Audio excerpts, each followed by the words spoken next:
आप सभी का स्वागत है एनईसी में। आज की इस वीडियो में हम सीखेंगे रासायनिक अभिक्रियाएं। तो चलिए फिर शुरू करते हैं। पहला है रासायनिक अभिक्रियाओं के प्रकार। पहला है संयोजन अभिक्रिया, दूसरा वियोजन अभिक्रिया, तीसरा विस्थापन अभिक्रिया है, चौथा द्विविस्थापन या उभय विस्थापन अभिक्रिया है, पांचवा रेडॉक्स अभिक्रिया जिसे ऑक्सीकरण अपकरण अभिक्रिया भी कहते हैं, छठा है अपक्षेपण अभिक्रिया, सातवां है ऊष्माक्षेपी और आठवां है ऊष्माशोषी अभिक्रियाएं। इन सारी अभिक्रियाओं के हम सबसे आसान परिभाषाओं को याद करेंगे। चलिए आगे बढ़ते हैं। पहला है संयोजन अभिक्रिया या संश्लेषण अभिक्रिया से आप क्या समझते हैं, एक उदाहरण दें। आंसर, ऐसी रासायनिक अभिक्रियाएं जिसमें दो या दो से अधिक पदार्थ आपस में संयोग करके एक नए गुण वाले पदार्थ का निर्माण करता है उसे संयोजन अभिक्रिया कहते हैं। जैसे जब कार्बन को वायु में जलाया जाता है तो कार्बन डाइऑक्साइड गैस बनता है। इसमें वायु में उपस्थित ऑक्सीजन और कार्बन डाइऑक्साइड आपस में सहयोग करके कार्बन डाइऑक्साइड गैस बनाते हैं। आगे बढ़ते हैं। दूसरे नंबर पर है वियोजन अभिक्रिया या अपघटन अभिक्रिया से आप क्या समझते हैं। ऐसी रासायनिक अभिक्रिया जिसमें कोई पदार्थ टूटकर दो या दो से अधिक नए गुण वाले पदार्थ का निर्माण करती है उसे वियोजन अभिक्रिया या अपघटन अभिक्रिया कहते हैं। जैसे जब चूना पत्थर को गर्म किया जाता है तो चूना और कार्बन डाइऑक्साइड गैस अपक्षेप के रूप में विलयन से अलग हो जाते हैं और इसमें क्योंकि ये दोनों अलग हो रहे हैं तो ये वियोजन अभिक्रिया है। चलिए आगे बढ़ते हैं। तीसरे नंबर पे आते हैं विस्थापन अभिक्रिया।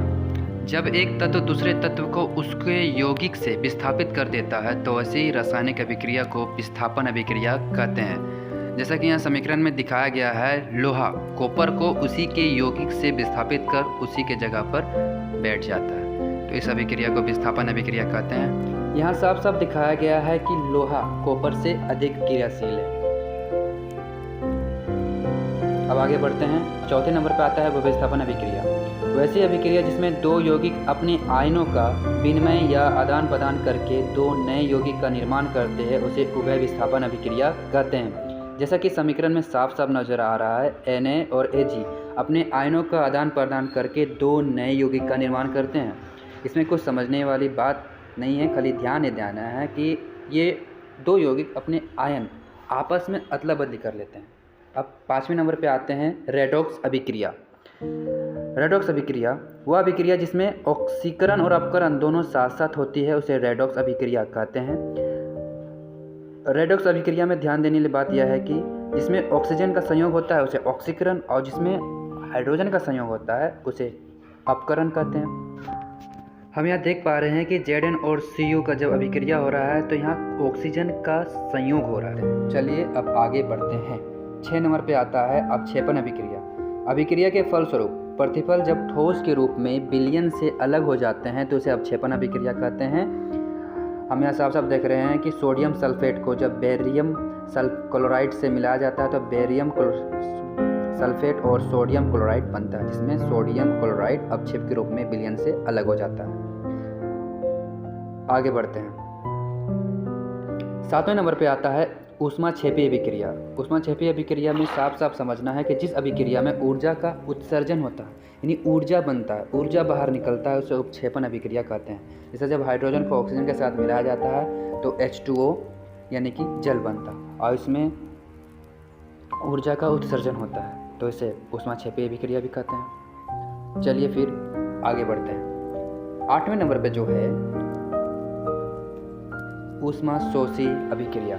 जिस रासायनिक अभिक्रिया में ऊष्मा यानी ऊर्जा का अवशोषण होता है उसे ऊष्माशोषी अभिक्रिया कहते हैं। जब कार्बन को जल के साथ मिलाया जाता है तो उसमें ऊष्मा भी लगती है, तब जाकर कार्बन मोनोऑक्साइड और हाइड्रोजन गैस बनता है। तो इस अभिक्रिया को हम ऊष्माशोषी अभिक्रिया कहते हैं क्योंकि इसमें ऊष्मा का अवशोषण होता है, ऊष्मा की ज़रूरत होती है, तब यह अभिक्रिया होती है।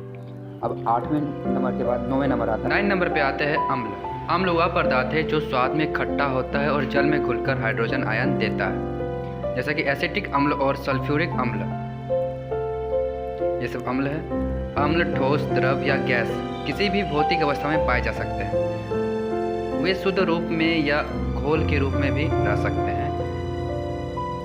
तो ये अम्ल के अलग अलग प्रकार भी हो सकते हैं और इस टाइप में।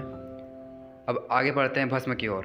भस्म वह पदार्थ है जो स्वाद में कड़वा होता है और जल में घुलकर हाइड्रो ऑक्साइड आयन यानी OH आयन देता है, जैसे कि sodium hydroxide, potassium hydroxide, calcium hydroxide, ammonium hydroxide. ये सब सारे भस्म के प्रकार हैं, उदाहरण भी हैं। तो इस तरह से इस वीडियो को आज समाप्त करते हैं। मिलते हैं इसके अगले पार्ट में। तो लाइक करें, सब्सक्राइब करें और शेयर करें। आपका प्यारा दोस्त NSC। मिलते हैं अगले वीडियो में।